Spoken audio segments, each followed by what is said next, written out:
राजस्थान के विकास के भागीरथ और यशस्वी मुख्यमंत्री आदरणीय भजनलाल जी शर्मा साहब, राजस्थान के सम्माननीय उप मुख्यमंत्री आदरणीय दिया कुमारी जी, सम्माननीय उप मुख्यमंत्री आदरणीय प्रेमचंद जी बैरवा साहब और राजस्थान भारतीय जनता पार्टी की सदस्यता के प्रदेश संयोजक आदरणीय अरुण जी चतुर्वेदी साहब, यहाँ विराजमान मंत्रिमंडल के समस्त सदस्यगण, विधायक महोदय, सांसद महोदय, पूर्व विधायक, आदरणीय जनप्रतिनिधिगण, कार्यकर्ता बंधुओं बहनों, जैसा कि अभी अरुण जी चतुर्वेदी साहब ने बताया कि हमारा प्रत्येक 6 वर्ष बाद में सदस्यता अभियान चलता है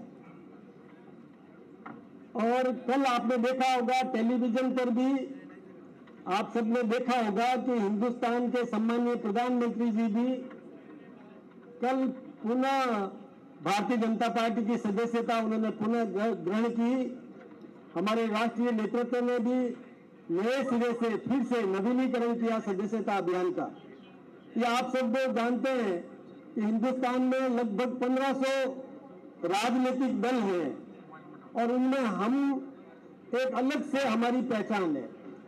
हमारी पार्टी में आंतरिक लोकतंत्र है और हम सदस्यता अभियान शुरू से करते हैं, प्रारंभ से करते हैं और उसमें नए नए सदस्यों को जोड़ते हैं। तो मैं लंबी चौड़ी बात नहीं करूं, हमारे आदरणीय मुख्यमंत्री जी हम सबके सामने और अपने विचार रखेंगे। मैं तो यही निवेदन करना चाहूंगा, हम सब कार्यकर्ताओं का मैं आह्वान करना चाहूंगा कि जो नए सिरे से सदस्यता अभियान हम चलाएंगे उसमें हम, जैसा कि आदरणीय मुख्यमंत्री जी ने कहा कि हम 1.25 करोड़ लोगों को हम भारतीय जनता पार्टी की सदस्यता देने वाले हैं।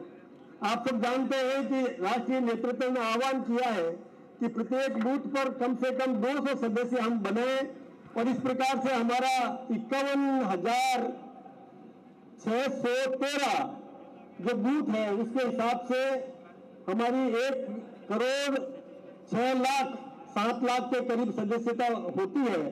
लेकिन मुख्यमंत्री जी ने हमें टारगेट दिया है, लक्ष्य दिया है कि हम 1.25 करोड़ से अधिक सदस्य बनाएंगे।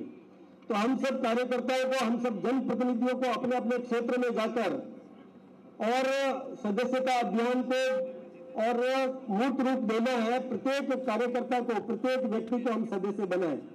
ये आप सब अच्छी तरह से जानते हैं कि हमारे यहाँ पर और हम जनसंपर्क करते हैं, प्रत्येक नागरिक तक पहुंचने का काम करते हैं और हमने कई तरीके से सदस्यता अभियान को चलाया है। कई स्थानों पर किसी प्रतिष्ठान के बाहर जाकर हम संपर्क करते हैं, किसी एनजीओ को भी हम संपर्क करते हैं, बड़े बड़े कॉलेजेस हैं, यूनिवर्सिटीज है, वहां पर भी हम संपर्क करते हैं और कई स्थानों पर हम चौपाल पर और अपना टेबल लगा करके भी और लोग आम नागरिक को और प्रेरित करते हैं कि आप भारतीय जनता पार्टी की सदस्यता ग्रहण करें। हम अपनी पंच निष्ठा उनको समझाते हैं, रीति नीति समझाते हैं। नए पुराने जो सदस्य हैं उनका नवीनीकरण भी होगा, लेकिन नए सदस्य बनाने के लिए आप मिस्ड कॉल पर, जैसा कि आपको बताया गया कि 8800002024 ये याद रखने लायक है कि 880000 और चूंकि 2024 है, अपने ये वर्ष चल रहा है तो इसके हिसाब से 2024 ये सब याद रखने लायक है। तो हम सबको ये ध्यान में है और हम सब इस अभियान को और सफलतापूर्वक चलाएंगे। आप सब जानते हैं कि भारतीय जनता पार्टी अन्य पार्टियों से भिन्न है। भारतीय जनता पार्टी एक ऐसी राजनीतिक पार्टी है कि जो इस देश में राष्ट्रीय चरित्र युक्त व्यक्तित्व निर्माण करने का काम करती है। अन्य पार्टियां व्यक्तिवादी पार्टियां हैं। अपन देख सकते हैं हिंदुस्तान की सभी पार्टियों के बारे में यदि हम थोड़ा बहुत भी ज्ञान प्राप्त करेंगे तो उन पार्टियों के पीछे कोई एक व्यक्ति लगा हुआ है और वो व्यक्ति उस पार्टी का अपने परिवार की पार्टी मान करके और चलता है और वो अपने उस परिवार के, इसकी परिवार की संपन्नता को ध्यान में रख करके काम करता है। लेकिन हमारे देश के प्रधानमंत्री ने यह आह्वान किया है, आदरणीय नरेंद्र भाई मोदी जी ने, कि हमारा 140 करोड़ जनता हमारा अपना परिवार है, हमारा इसके अलावा कोई परिवार नहीं है।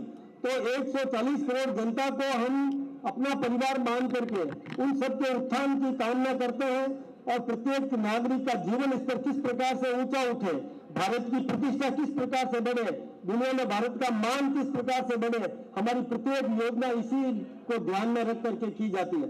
हमारे आदरणीय मुख्यमंत्री जी ने जो बजट दिया है वो हम सबके सामने है।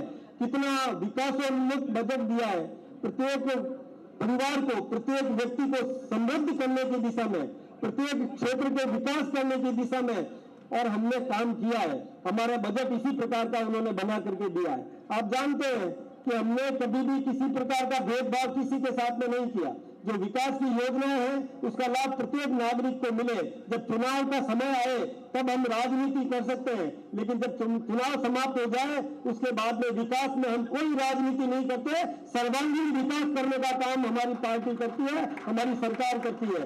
प्रत्येक क्षेत्र का सर्वांगीण विकास हो, इस दिशा में हमारा प्रत्येक कदम होता है। ठीक इसी प्रकार से आदरणीय प्रधानमंत्री जी ने भी जो घोषणाएं की है, जो विकास की और गाथा हमारे सामने स्थापित की है, वो भी हम जनता के बीच में लेकर के जाएं। जब आप चौपाल पर जाएंगे तब हमारे बजट को, केंद्र सरकार के बजट को और राज्य सरकार के बजट को भी ध्यान में रख करके हम जनता को समझा सकते हैं, बता सकते हैं कि किस प्रकार की योजना हमारी सरकार कर रही है, किस प्रकार से आम नागरिक के और आर्थिक समृद्धि के लिए हम योजना बना रहे हैं, किस प्रकार से सभी क्षेत्रों में हम मजबूत बन सके, इसके लिए काम हो रही है, काम किया जा रहा है। ये आप सबको पता है। एक बात मैं और निवेदन